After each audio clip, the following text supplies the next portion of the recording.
Leaders are now at a place of change, and the change place is this, that the choice is between the psychopathic dictatorial leader or the mindful, connected, authentic leader. But what we crave is authenticity. What we crave is real. Why do I tell you this? Because we are at a crossroads in leadership. Generally speaking, the public is having a bit of a challenge trusting business. The Occupy movement, who were those people? What age group were they? And the answer is, they were Generation Y. They were the millennials. Millennials do not trust big business. That most of us don't really like to do change unless it's forced upon us. I want to take you back in time to a point when change was forced upon me. Yeah, I'll change as long as I don't have to change. You notice that about people? People are totally willing to change as long as they don't have to. Everybody else can change. You know, obviously things have to change around here, just not me. So, at this point, it's June 1990. And I got to tell you, 1989, 1990 just rocked for Dov Baron. They rocked. I was doing so great. I'd traveled the world, I'd studied with great teachers, I'd spoken in almost every major city in Australia, most of the major cities in Canada, many of the cities in the US. I was on TV, radio, I was in newspapers, magazines, I was being interviewed all over the show. I was having a great time. It was so awesome. At about 120 feet, I reached for a rock. And that rock dislodges a bigger rock that, bam, hits me in the face and knocks me completely down onto the sharp boulders below and smashes me to pieces. And the recovery was long and it was brutal. But what I can tell you is that the pain that I suffered in the reconstruction, in the putting back together of my physical body was nothing compared to the pain I suffered trying to rebuild myself emotionally, mentally. That was a far greater struggle. You see, I spent the first 9 months of that recovery just thinking about how I could get back to that place where it was all so great, where I had the car, I had the house, I had all the good stuff, I had the newspapers, the magazines, the TV. I just wanted to get back. And then one day, like a tidal wave of depression, that when it hit me, almost crushed me, I realized that once Humpty Dumpty's broken, you can't put Humpty Dumpty together again.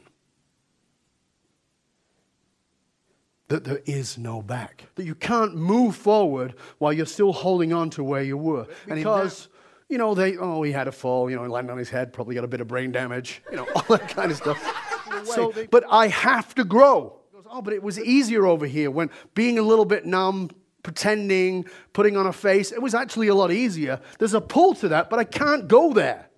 Because I know, I feel it. And you've had this feeling yourself. When you feel that something's not right, and I can just feel that I'm going to die if I go there. Because you know you can't trust them to give you an honest opinion. They're only going to give you a nice opinion. The people are the people you trust. And you trust them because they don't blow smoke up your skirt.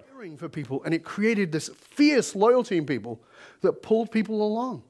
And the reason I told you my story is because I told you I fell 120 feet from a mountain and landed on my face. But the truth of it is this. I fell 120 feet from a self-imposed pedestal and I landed on my ego. That's what got shattered. Don't think I don't have an ego. I do have an ego. Anybody who gets skin gets an ego. If you were born without skin, then I'll give you don't have an ego, but most of us were. So, of course I have an ego, but it doesn't run the show anymore. Back here it ran the show. This is a horrendous cost. Generation Y, the millennials, enter the workforce 2015 at the greatest number in the history of the industrial world. They don't trust big business. We have a problem. what you should know is at the upper end of that generation, they are now in the 30 to 35 age group, which means they are the new emerging leaders. We can't do leadership the way we've done it with this generation. But remember people were looking for a good job to keep a career for 40 years? Do you remember that? Yeah. It's done.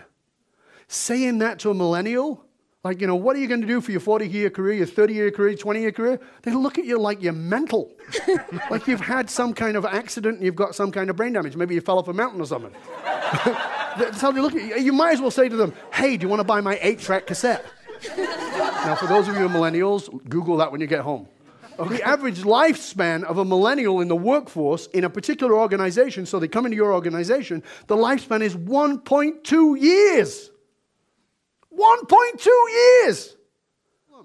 The average company will invest 1.5 to 2 times the annual salary in the development of that individual.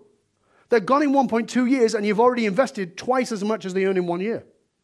We cannot do leadership the way we've done it. We have to do something else. We have to generate loyalty with these people. But how are we going to do it? But there is a way. There is a way to generate fierce loyalty in millennials and in Generation X's and baby boomers too. It's very different than anything that's been done before, because that's what keeps them loyal to you. That's what brings them into you. I want to give you 5 key elements of what it takes to build a culture, a momentum culture, that is focused on fierce loyalty, that generates fierce loyalty. Here's the 5 elements. Number 1. Everybody okay with doing a little exercise? This is yes. This is about building fierce loyalty in your organization. Fierce loyalty in your customers, fierce loyalty in your people. Before you did the exercise, when you just turned to them on a scale of 1 to 10, notice whatever it was. Was it 1? Was it 2? Was it 3? Was it nothing? What was it?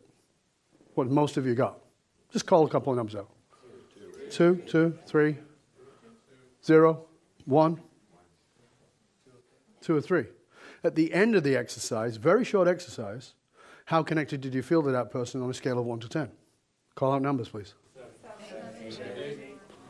7, 8, 9. How is that possible?